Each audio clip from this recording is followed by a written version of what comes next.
discussion or questions?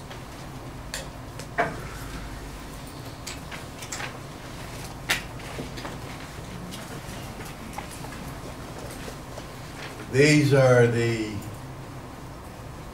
board members of the Foundation on Judaism and Christian Origins. And here is the treasurer, vice president, and the board. What we're asked to do now is, before we conclude, to talk a little bit about the foundation and what it's trying to do. It's helped Dan in some of his publications.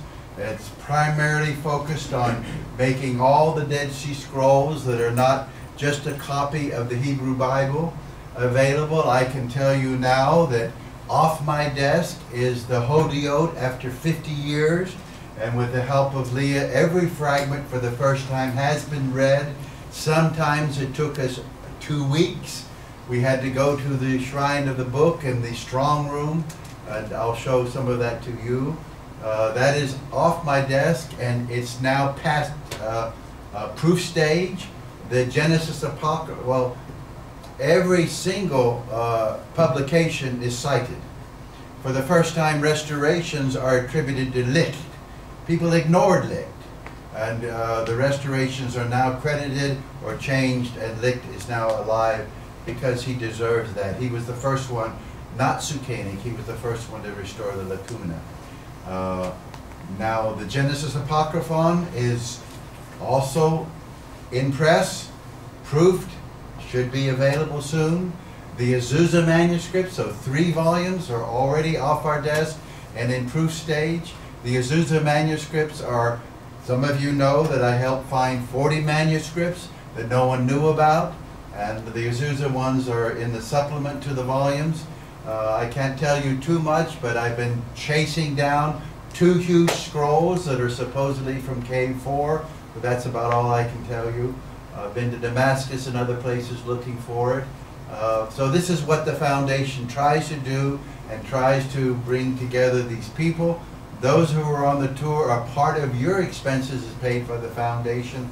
So without further ado, I'll turn it over to the vice president, because he should get credit for what we call the Hoffmann, the John and Corina Archaeological Fellowships. And we had scholars here in June and in August, and we want to make certain that biblical scholars in America have been to the Holy Land. I think Poland is better than us. That is, most biblical scholars in Poland have been to the Holy Land. 90% of the biblical scholars in America have never been here. And that simply, if you come, my daughters have come with me several times on these trips, and one of them, who's now with ABC Anchor, she says, Dad, if I were a president of a seminary, no one would get their degree until they would be here at least a month, not a week. They have got to feel the topography, they've got to feel the language. So thank you, John. A few words, and then Leah will say a few things, and then Lamar, you get the last word, and then we will. She's going to be pounding me. I ain't not going to talk. No. She will probably tell a joke then. No. Al wants you to say something. John. Yes, sir. It's an honor for my wife, Karina, and I to help with the financing of 2 fine young men every year to Israel to participate in a big. Everybody's met Aaron, and so Aaron was actually chosen from several people this year to be the recipient of the fellowship. And thank you, Aaron, for coming. And it's an honor for me to be part of the board of the Foundation of Judaism and Christian Origins and to participate in some of the fantastic things that are going on in the Holy Land, from the various digs to publications, manuscripts, et cetera, et cetera. So thank you, Dr. Charlesworth, for the leadership and for the opportunity to participate.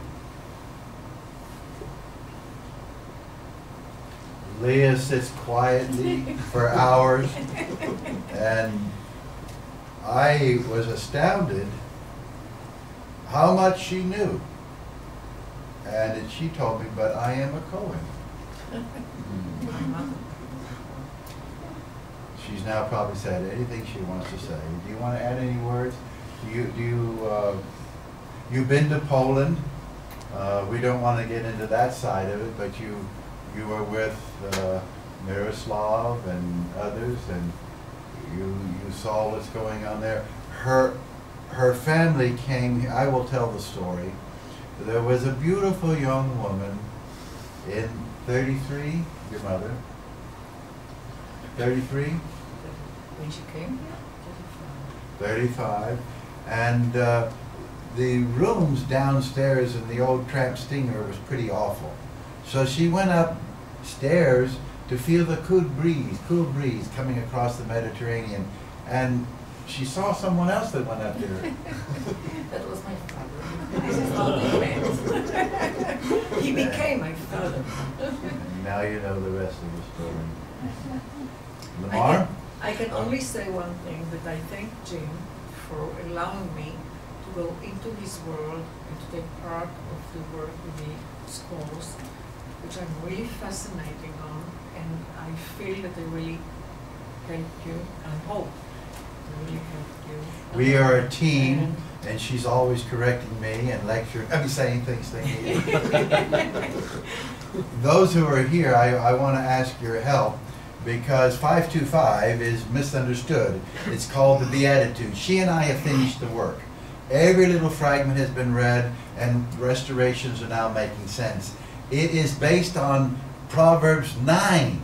We can see part of Hoffmann, and we can see Lamar. She says, and she comes and invites you.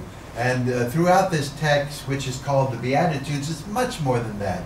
If you look at Proverbs, in Isaiah too, Ashrei Ha'ish, you have the Beatitudes.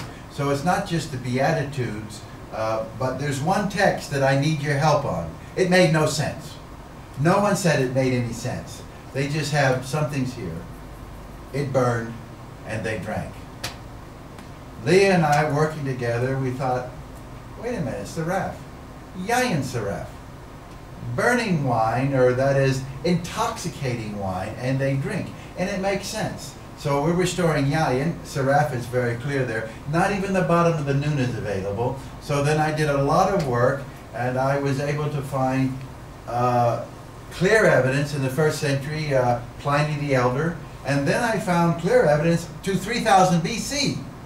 Then in northern Greece, they liked resonated wine. But that was nothing. I found in northern parts of this area, what is now we call Turkey, you have resonated wine in deposits from 5500 BC. Now anything you can give to help me to restore that, I know that's the restoration, and it all makes sense. And they shall, it's called strong drink if you want. They shall resonated wine is at least 13% alcohol. So, you know, if you drink 3 or 4 bottles of those, you lose your wisdom. You understand the whole text. Now, Lamar. Every group of disciples has to have someone by the name of Judas. I'm the treasurer of the foundation, and we want to thank you, first of all, for coming to our special conference, but it's conferences like this that we are privileged to sponsor. And you know of some of the conferences we've done in the past. I may ask Dr. Charlesworth to share with you about a Cyprus thing that we've just been invited to for next year, and some other exciting things. But let me just tell you a couple of ways that you could help us. The very fact that you're here says that you are interested in helping us in the knowledge of Holy Scripture. We have a group who has joined with us, of people around the country.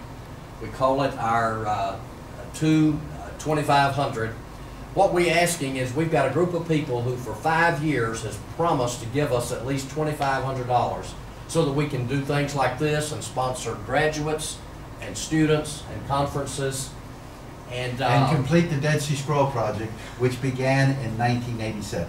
And it's our foundation that is premier in doing the completion of the Dead Sea Scroll Project. Now, Leah works not only here in Israel, helping Dr. Charlesworth, but also in the Dead Sea Scroll Lab in Princeton. And I would just want to throw in, if you've never visited the library, at Princeton. We have, Dr. Charlesworth has a tremendous display as you first walk into the library there, and it's certainly worth your time if you're ever that 20 area. feet Stop. high, about 100 feet long, antiquities from about 5,000 BC, and I got away with it. The last display is the Holocaust. Scrolls that have come from the Holocaust and incense stands escaped from the Holocaust, which of course is the show is. Now I want to say something about the foundation. I am the president. Every year I give money. I never get a penny. It's by law. I cannot get a penny. So I'll be giving you a check for $2,500, and this helps the work we're doing. Everything is AMSC 14. Oh, I went the wrong way with scholarship. Every AMSC 14, come on. It's my mind. I'm thinking about paleography. Everything is C what? 501c3. 501c3. Nonprofit. Yeah, every penny. And John really helps tremendously. You asked to say something about Cyprus. I got a call last night. When was it, about 11 o'clock? One of our colleagues is now going to Cyprus. He was head of Interpol. And Cyprus, the patriarch is inviting us. The major scholars are inviting us. The parliament is inviting us. And we'll have you involved helping do the convenience thing. And we hope that maybe you can come to Cyprus. But this is volume 1. We are launching a new series, Biblical Thought and Archaeology. Volume 1 is the continuity of Isaiah. Volume 2 is Cyprus in the Bible.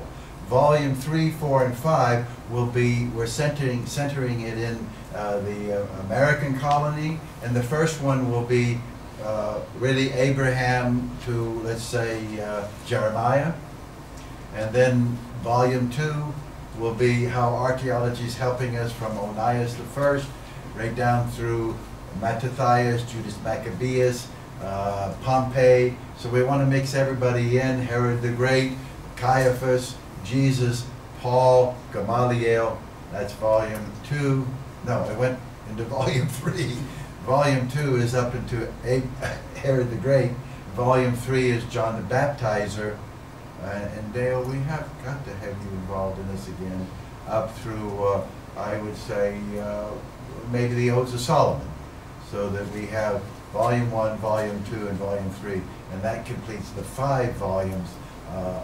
That's what we just are launching as we're speaking, and we're getting tremendous support on that. Eitan, you wanted to say some things about the rest of the session. Actually, now the colloquium or Congress comes to an end.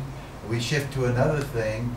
And Eitan, some comments? You wanted to wrap it up? And as Eitan comes, if you will give me your name and address, we do have some, email address.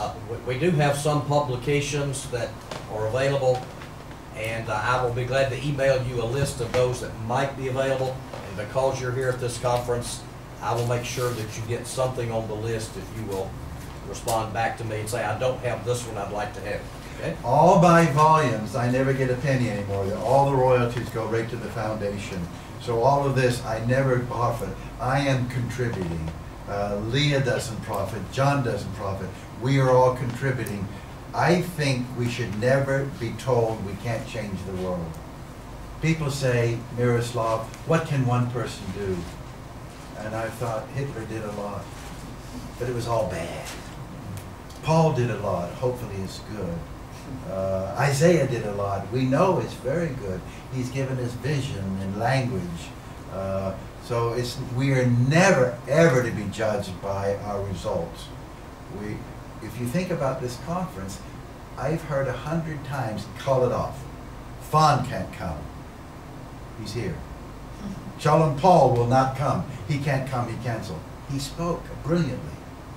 Goldstein, he has 2 lectures. He's not going to come. He came. People are making tremendous physical sacrifices. Shimon Gibson fell down and shattered his shoulder. He won't come. He's here in spirit. He's going to be there in Cyprus. Don't expect someone that's in the hospital to be here. So I could go on and on and on. So many people canceled. Everybody came.